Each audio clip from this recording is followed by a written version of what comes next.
now, the long promised section on the idea of measuring angles in terms of a unit of measure called radians. Now, to do this, let's first consider a circle. X squared plus y squared equals r squared, r greater than 0. So this is any circle with center 0, 0 and radius r. So I've kind of tried to draw that out best I could.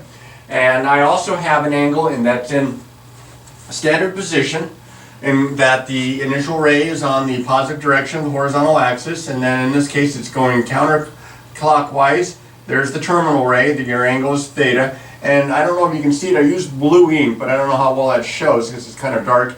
That's the intercepted arc, which I've entitled, noted as S. And of course radius r here because of x squared plus y squared equals r squared. Now, as it turns out, we define a radian as being the size of the angle in which, in this situation, in which r is equal to s, in which the length of the radius is equal to the length of the intercepted arc. Now, I don't think I've drawn mine as well as I could have, but that's what's supposed to be happening. When that occurs, then we say that theta is of 1 radian, or sometimes they'll even abbreviate it as RAD, but most of the times they don't put down any unit of measure, they just call it 1, which is kind of nice, as you're going to see here in a second. Now, as it turns out, the size of a radian in terms of degrees, it's a little bit more than 57 degrees, and I think I have my drawing maybe a little too big there for that to match up, but that's how it turns out to be. Now, in general, the measure of any angle theta can be found by dividing the intercepted arc by its radius. So whatever the intercepted arc is, if we divide it by the length of the radius for that circle, we have the angle measure in radians. Now, think about a unit circle. When r equals 1, x squared plus y squared equals 1.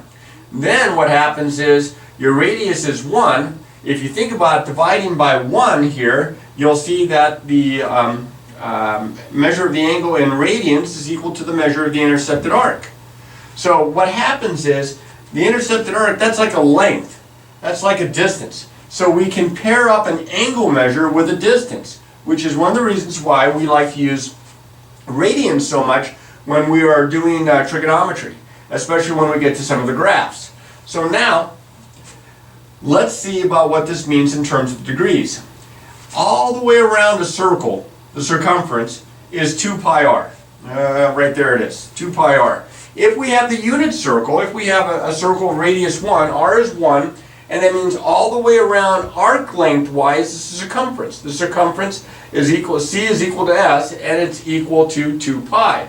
Now think about what this means. We know all the way around is 360 degrees. So what I'm saying is that 2 pi, remember that is equal to the length of the intercepted arc, so 2 pi divided by 1, 2 pi here, 1 revolution or 360 degrees is equal to 2 pi radians.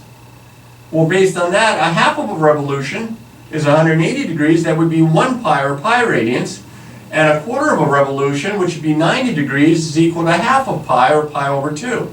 In fact, we can use this guy right here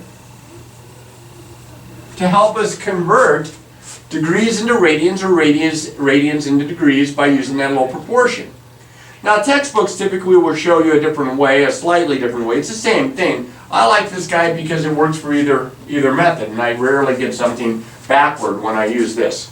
So let's try a couple examples of both types. Let's start off by converting some degrees into radians. I'm going to go to here. I have the degrees. I'm going to plug that in here. So I'm going to have 300 degrees over radians, I just call it r, is equal to 180 degrees all over pi. Now, since I'm going to have degrees on both sides, I'm just going to drop the degree sign here because it's kind of like dividing by the idea of the degree. And I am going to cross multiply. And I'm going to get 180r is equal to 300 pi. And then I'm going to divide both sides by 180 to find my radian measure. And I get r is equal to, now I'm not going to get a calculator and punch in 3.14159 for pi, but I am going to simplify this fraction because I can see that 60 goes into both. I'm going to write this as 5 pi all over 3, and that is equal to 300 degrees. 5 pi over 3 radians is equivalent to 300 degrees. You can do this with negatives. This time I'm going to plug negative 70 in here for degrees. I have negative 70 over r is equal to 180 over pi. Same steps. Cross multiply. I get 180 r is equal to negative 70 pi. I divide by 180. And I get r is equal to, now I can't simplify it maybe quite as nice as the last one, but I can divide top and bottom by 10. And I'll write this as negative 7 pi all over 18 radians. So even though we use the integers when we talk about degrees, 90 degrees, 180 degrees, 360 degrees, you can see that some of these angles are going to be written in radians are going to be written in terms of pi. Now here's a couple of examples where I give you radian measure and I ask for degrees. So what we're going to do is we're just going to kind of reverse this. We're going to plug this guy not in for degrees but in for radians. We're going to solve for degrees. So this time I'm going to write d for degrees over the radians, which is pi over 18, is going to equal 180 over pi. I'm going to cross multiply. I get pi times d is equal to, now I have pi over 18 times 180. So that gives me pi over d is equal to 10 pi. Yeah, I have that written down right. For some reason I had something, no, that's not quite right, but yes it is. Divide both sides by pi, and I get d is equal to 10. So 10 degrees is equivalent to pi over 18 radians. Now, one more example, just to throw a negative in there. Again, I plug this in for the radians, solve for degrees. So I would have d over negative 7 pi over 4 is equal to 180 all over pi. So I'm going to cross multiply. I have pi times d is equal to negative 7 pi over 4 times 180, like 180 over 1. Now I can divide 4 into that once and 4 into that 45 times. So I get pi over d is equal to negative 7 pi times 45, which is negative 315 pi. Divide both sides now by pi, and I get d is equal to negative 315, and this would be in degrees. Note that I put the degree symbol down when we're dealing with degrees, but when I'm dealing with radians, I don't have to write down the radians or the RAD. I understand that that's radian measure because I'm talking about an angle. All right, now we have lots more to do with respect to radian measure, so we're going to get to that in the next video.